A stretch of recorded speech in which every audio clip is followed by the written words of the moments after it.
In 1954, just a year shy of his passing, Albert Einstein penned something that, had it seen the light of day then, could have shattered his legacy. A letter so explosive, so controversial. It was locked away, hidden from the public eye for over half a century. In this letter, he made a confession about the good book, a confession no one anticipated. He dismissed it as nothing more than primitive legends. But here's the twist, the part they never told you. During that very same period, Einstein was privately immersed in age-old scrolls, studying them with an intensity that baffled his peers. He was unearthing something within those seemingly primitive legends, something mathematical, something that resonated perfectly with his groundbreaking equations. And what he stumbled upon was so potentially destabilizing to established institutions that they ensured you'd never get wind of it. Until now. You see, Einstein grasped something that eludes most people even today. The good book isn't merely a religious text. It's a mathematical blueprint. And concealed within its verses are equations that paint a portrait of the fundamental nature of reality itself. Before we delve deeper, I need you to understand something crucial. If you're still watching this, you're different. You're cut from a different cloth than the 99% who've already scrolled on by. You sense, instinctively, that there's far more to reality than what they spoon-fed you in school. You feel that something has been deliberately hidden, and that inner voice, that nagging suspicion, is about to be proven right. Let's rewind the clock to 1921. Einstein had just been awarded the Nobel Prize. He was riding the crest of a wave of global fame. The entire world hailed him as the greatest mind of the century. But behind closed doors, something was gnawing at him. Something was deeply troubling him. Einstein had uncovered something about the very fabric of the universe. Something that transcended the boundaries of mere physics. His iconic equation, E equals mc squared, revealed that matter and energy are, at their core, one and the same. That the physical world we perceive is, but in essence, frozen light. But this revelation birthed an unsettling question. If matter is energy, and energy dances to the tune of mathematical laws, then who composed those laws? This question consumed him. It became his obsession. And in his relentless pursuit of answers, Einstein turned to an unlikely source, age-old scrolls, specifically, the writings that would ultimately become the bedrock of Western religion.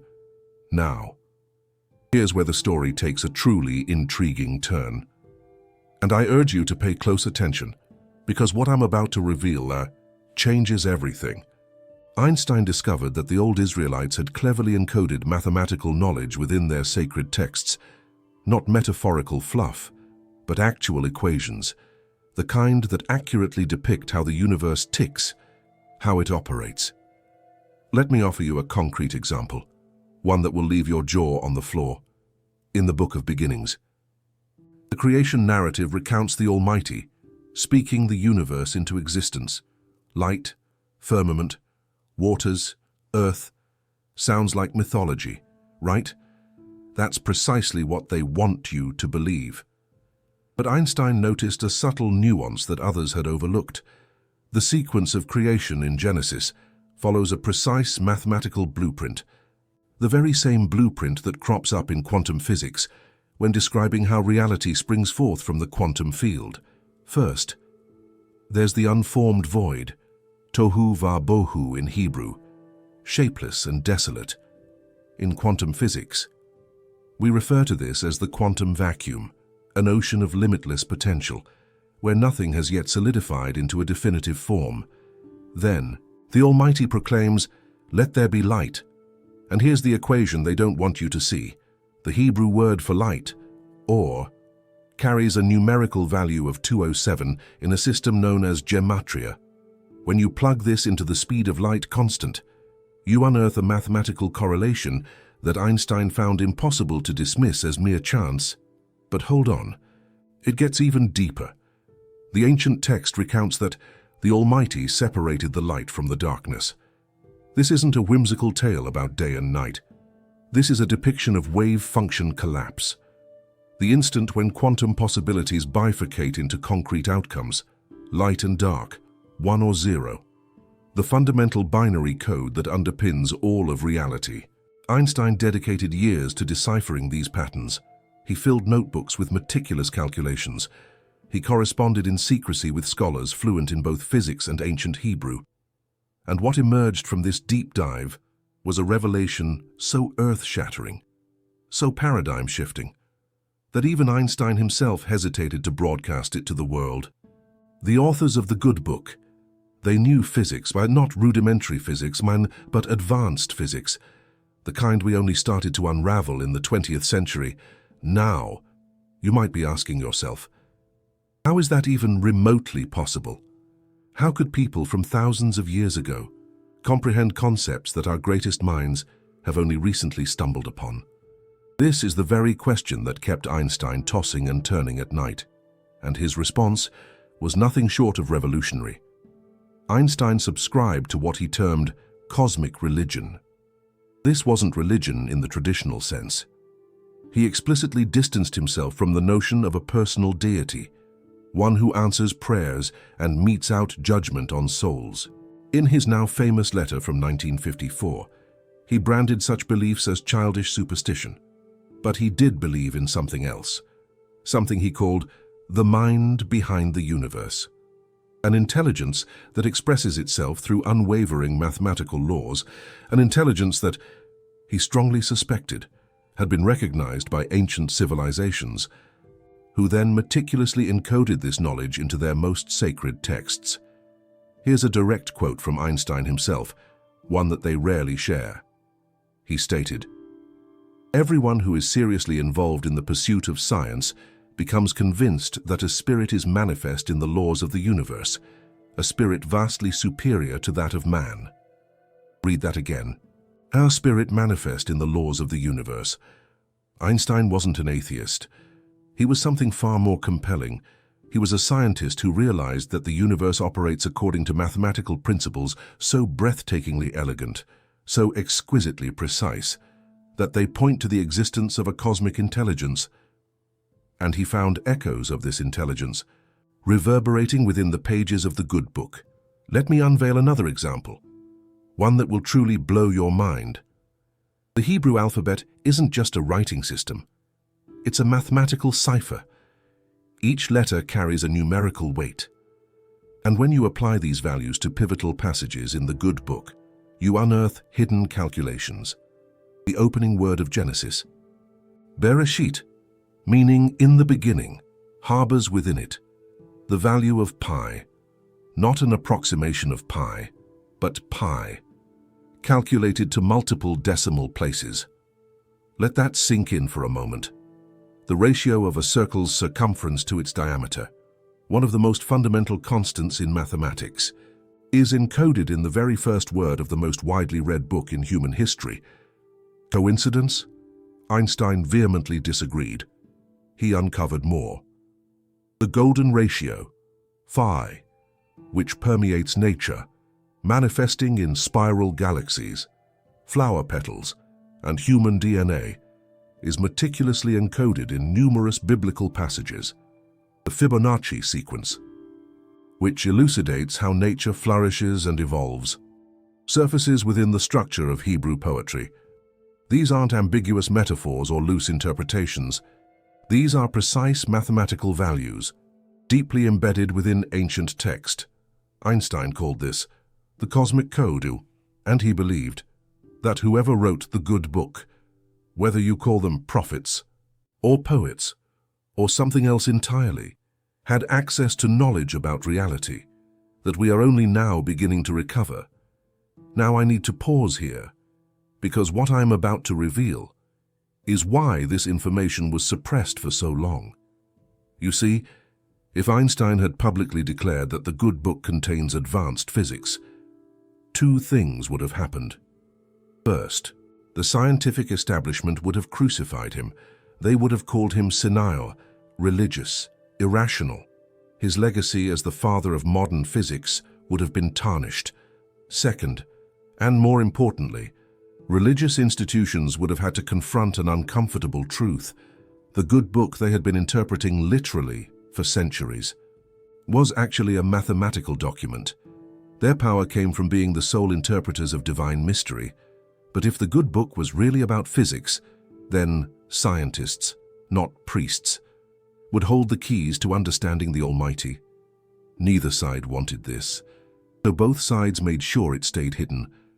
But Einstein left clues, scattered throughout his letters, his private writings, his conversations with close friends, clues that, when assembled, reveal exactly what he discovered. Let me share one more discovery that connects everything. Einstein spent the last decades of his life searching for what he called the unified field theory, a single equation that would explain all the forces of nature. Gravity, electromagnetism, the strong and weak nuclear forces. He wanted to find the one formula that underlies all of reality. He failed, or so the official story goes. But in his private notebooks, Einstein made a fascinating observation. The ancient Hebrew name for the Almighty, the four-letter name that the old Israelites considered too sacred to pronounce, Kaveh corresponds mathematically to the fundamental forces of nature. Y, or Yod, represents the point, the singularity from which creation emerges. H, or He, represents space, the expansion into three dimensions. V, or Vav, represents connection, the forces that bind matter together. And the second H represents time, the fourth dimension that allows change and evolution. Point and space, connection, time, singularity, expansion, force, duration.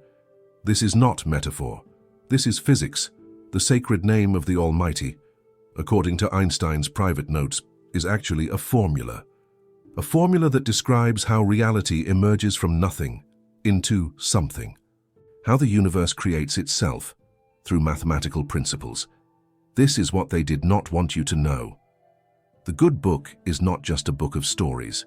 It is a textbook of cosmic physics, written in code, by people who understood the fundamental nature of reality. Einstein saw this. He knew. But the world was not ready. Are you ready? Let me connect this to something you experience every day. Have you ever wondered why mathematics works? Why abstract numbers and equations can describe physical reality with such precision? This is called the unreasonable effectiveness of mathematics, and it puzzled scientists for centuries. Einstein had an answer.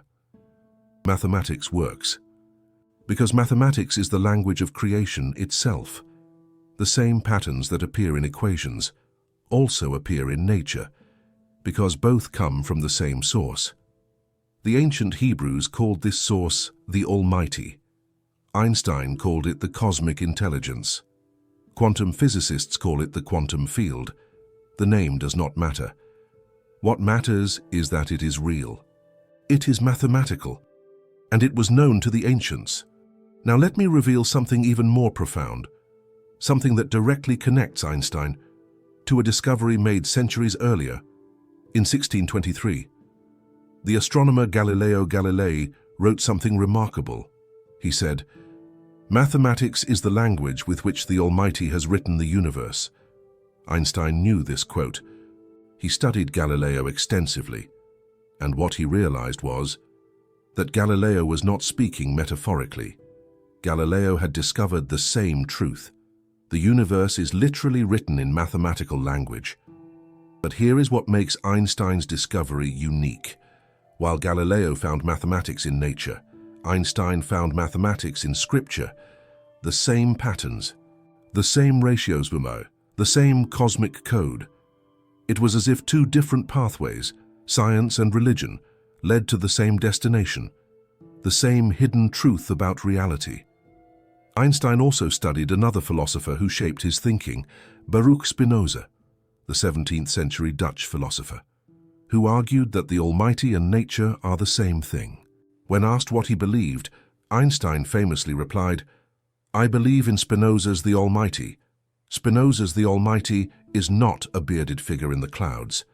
Spinoza's The Almighty is the mathematical order of the universe itself, the laws of physics, the patterns of nature, the code that underlies existence. And here is the connection that few people make. Spinoza was Jewish. He studied the Hebrew scriptures intensively, and he reached the same conclusion that Einstein would reach centuries later, that the good book, properly understood, describes the same the Almighty that physics reveals, the Almighty of order, mathematics, and cosmic intelligence. This is not coincidence. This is convergence. Multiple brilliant minds, separated by centuries, all discovering the same hidden truth in the same age-old scrolls. The good book contains equations, and those equations describe the same reality that modern physics uncovers. Let me give you another specific example that demonstrates this connection. In the book of Ezekiel, there is a famous vision. Ezekiel describes seeing the throne of the Almighty, surrounded by beings called the cherubim. These beings have 4 faces and move in all directions simultaneously. For centuries, scholars interpreted this as symbolic, a representation of divine omnipresence. But Einstein noticed something else. The description of the cherubim matches the mathematical properties of a 4-dimensional object, a hypercube or tesseract, an object that exists in a dimension beyond our ordinary 3-dimensional space. Ezekiel was not describing a religious symbol. He was describing a higher dimensional geometry, a geometry that would not be mathematically formalized until the 20th century. How did an ancient prophet describe the properties of 4-dimensional space? Thousands of years before mathematicians discovered them. Einstein had no satisfying answer, but he recorded the observation in his notebooks, along with dozens of similar cases where biblical descriptions aligned with advanced physics. The book of Job contains passages about the foundations of the earth that describe gravitational physics. The book of Ecclesiastes contains a description of the water cycle that predates modern meteorology by millennia. The book of Isaiah contains references to the circular nature of the earth at a time when most civilizations believed in a flat world. These aren't just random coincidences, they're a pattern of advanced scientific knowledge encoded within age-old scrolls, texts supposedly written by primitive people.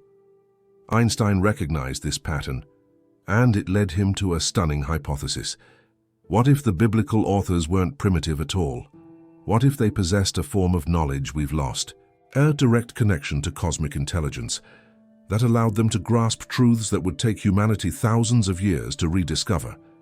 This hypothesis aligned perfectly with Einstein's views on consciousness and the universe. He believed that the human mind, at its deepest level, is connected to the fundamental order of reality. That, through meditation, contemplation, or what he called intuitive thought, a person could access knowledge beyond ordinary experience. The prophets, Einstein suspected, had cultivated this capacity to an extraordinary degree. They weren't receiving literal messages from a personal Almighty. They were accessing the cosmic code directly, and they encoded what they discovered in the scriptures. This is why the good book contains equations they don't want you to see. Not because of some modern-day conspiracy, but because the true nature of the good book threatens both scientific materialism and religious literalism. If the good book is a physics textbook, then science must accept that ancient peoples knew things we're only now discovering. That humbles modern arrogance. And if the good book is a physics textbook, then religion must accept that its power comes from mathematics, not mystery. That threatens institutional authority. So, both sides keep quiet, and the truth remains hidden. But truth has a way of resurfacing. The Gospel of John opens with these words: "In the beginning was the Word." The Greek term is logos, which means divine reason, the rational principle that orders the universe. But logos also means ratio, mathematical proportion, the same concept that underlies all of physics. In the beginning was the ratio. In the beginning was mathematics. In the beginning was the code. This is what Einstein discovered, and this is why it was hidden. Just now, I want to address something important.